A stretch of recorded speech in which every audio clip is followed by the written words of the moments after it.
Burkina Faso, procès Thomas Sankara. J'ai voulu aider un ami. Nanda Tondé. Le procès de l'affaire Thomas Sankara et 12 autres victimes s'est poursuivi le lundi 8 novembre 2021 au tribunal militaire avec les auditions du colonel-major de la gendarmerie à la retraite, Maury Aldiouma, à Jean-Pierre Palme, et du militaire à la retraite Nanda Tondé dit Pascal alias Manga Naba. Le lundi 8 novembre 2021, le procès du dossier Thomas Sankara et 12 de ses compagnons s'est poursuivi avec l'audition de l'accusé, Maury Aldiouma, à Jean-Pierre Palme, colonel-major de la gendarmerie à la retraite, capitaine au moment des faits. Le prévenu s'est soumis aux questions des avocats de la partie civile, en l'occurrence de Ferdinand Zepa, Olivier Badolo et Prosper Farama. Les questions sont en rapport avec le rôle que l'accusé aurait joué dans cette affaire. Selon le Pandore, le 15 octobre 1987, jour du drame, il souffrait d'un mal de dents. Il s'est alors fait accompagner dans un cabinet dentaire par un ami togolais répondant au nom de Julien lorsqu'ils ont entendu des coups de feu. Étant en tenue civile ce jour, son ami lui a conseillé de se mettre à l'abri dans la famille du Vieux Barry.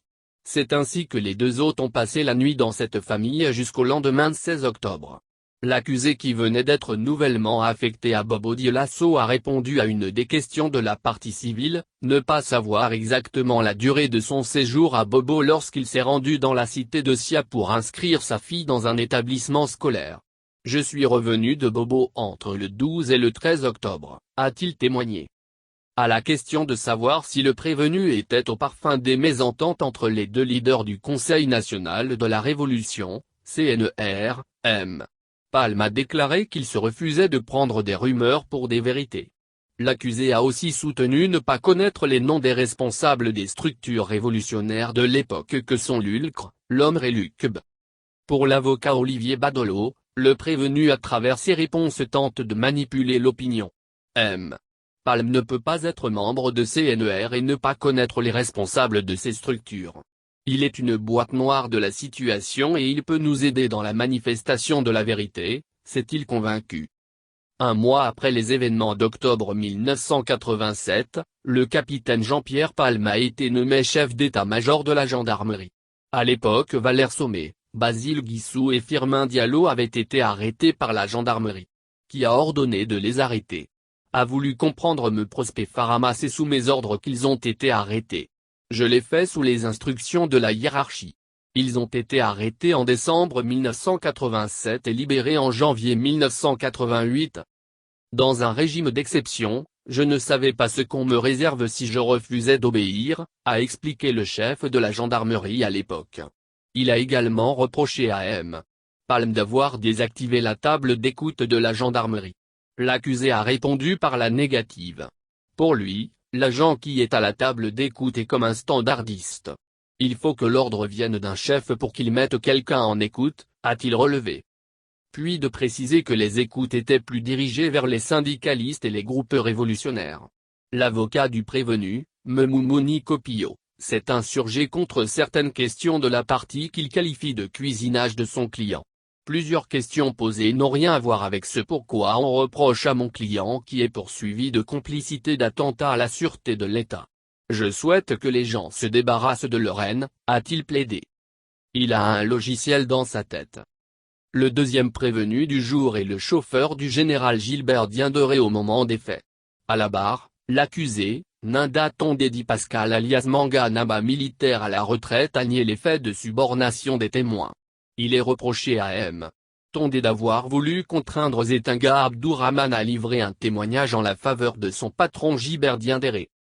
Selon l'instruction, après avoir rendu visite au général à la Maka, M. Tondé s'est rendu à plusieurs reprises au domicile M. Zetinga sans le trouver.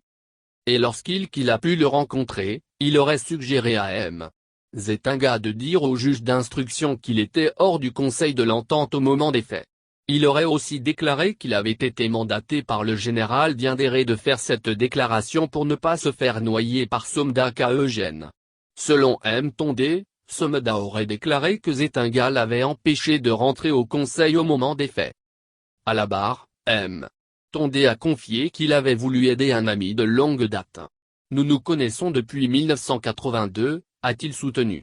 De son avis, il ne pensait pas que cela le conduirait à la barre, sinon il ne l'aurait pas fait. Mais la partie civile et le parquet militaire pensent le contraire. L'accusé a été le chauffeur du général Diendéré jusqu'à sa retraite et est encore au service de son patron et de sa famille, a fait remarquer M. Ferdinand Zeppa. Pour lui, l'accusé a un logiciel dans sa tête. Il ne veut pas impliquer Diendéré malgré toutes les contradictions du dossier. Il a changé de version au moins 3 fois, a-t-il souligné. Selon le conseil du prévenu, Meillan Olo Larousse, M. Tondé a donné des conseils à son ami. Tout ce qu'il a dit à son ami n'a rien de faux, car son ami était effectivement hors du conseil ce jour-là. Il a prononcé le nom du général pour que cela soit crédible. Il a reconnu que le général ne le lui a jamais envoyé, a-t-il développé. La partie civile et le parquet n'ont pas eu grand-chose à dire si ce n'est que revenir sur des choses périphériques pour accabler mon client, a conclu Meillan. L'audience du jour a pris fin à 16h10 et reprend aujourd'hui avec le général Diendéré.